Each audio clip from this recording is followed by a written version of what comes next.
코로나19로 많은 어려움을 겪는 국민을 위해 세금 정책에도 많은 변화가 있었습니다. 2020년 한시적으로 적용되는 세금 정책부터 2020년 달라진 하반기 세금 정책까지 국민의 삶에 실질적으로 도움이 되는 세금 정책, 지금부터 소개해드리겠습니다.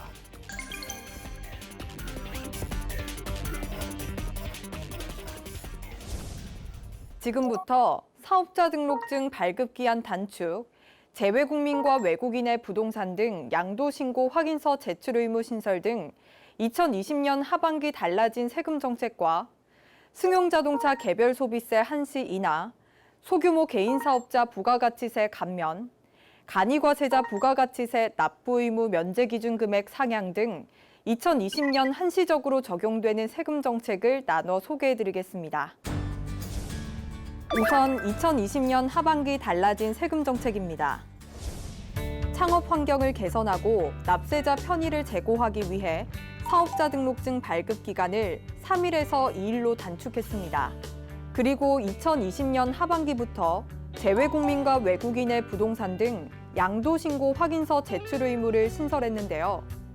재외국민과 외국인이 토지, 건물을 양도하고 그 소유권을 이전하기 위해 등기관서에 장에게 등기를 신청하는 경우 세무서장이 발급한 부동산 등 양도신고 확인서를 제출해야 합니다. 2020년 하반기 달라진 세금 정책에 이어 코로나19로 인해 2020년 한시적으로 적용되는 세금 정책에 대해 소개해드리겠습니다. 코로나19로 어려운 개인 사업자들을 위한 정책도 있으니 꼭 챙겨서 도움받으시길 바랍니다. 승용자동차 개별 소비세를 7월 1일부터 연말까지 한시적으로 30% 인하했는데요. 이는 올해 3월부터 6월까지 한시적으로 개별 소비세 70%를 감면해주던 것을 축소, 연장한 것입니다. 소규모 개인 사업자를 위한 혜택도 있는데요. 2020년 1년간 한시적으로 소규모 일반과세 개인 사업자의 부가가치세 납부세액을 간이과세자 수준으로 감면합니다.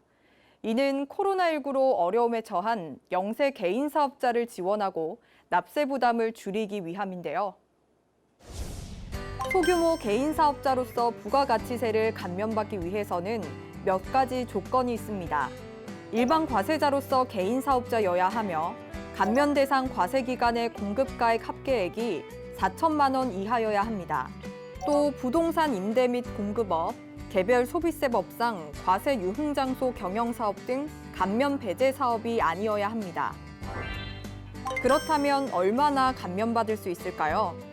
소규모 개인 사업자 부가가치세 감면세액은 일반 과세 방식 세액에서 간이 과세 방식 세액을 빼면 되는데요. 즉, 일반 과세자가 납부할 세액이 간이 과세자 수준으로 낮아지는 것입니다. 마지막으로 2020년 한시적으로 적용되는 세금 정책은 간이 과세자 부가가치세 납부 의무 면제 기준 금액을 상향한 것입니다.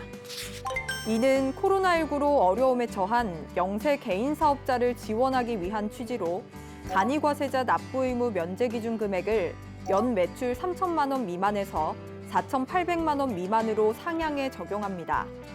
여기서도 감면 배제 사업에 해당하는 부동산 임대 및 공급업, 과세 유흥장소 경영사업은 제외되는데요. 2020년 1월부터 12월 과세 기간에 대해 시행일인 2020년 3월 23일 이후 확정 신고분부터 한시적으로 적용된다는 것 기억하세요. 지금까지 2020년 하반기에 달라진 세금 정책에 대해 소개해드렸습니다. 코로나19로 어려움에 처한 영세 개인 사업자뿐만 아니라 경기 활성화를 위해 많은 국민에게 세금 부담을 줄여드리고자 시행되는 정책인데요. 많은 분께 도움이 되길 바랍니다. 2020년 하반기 달라진 세금 정책. 사업자 등록증 발급 기한이 3일에서 2일로 단축됐고 재외국민과 외국인의 부동산 등 양도신고 확인서 제출 의무가 신설됐습니다. 2020년 한시적으로 적용되는 세금 정책도 있습니다. 승용자동차 개별 소비세를 7월 1일부터 연말까지 한시적으로 30% 인하하고 소규모 개인사업자 부가가치세를 간이과세자 수준으로 감면하는 한편 간이과세자 부가가치세 납부 의무 면제 기준 금액을 연 매출 3천만 원 미만에서 4,800만 원 미만으로 상향했습니다.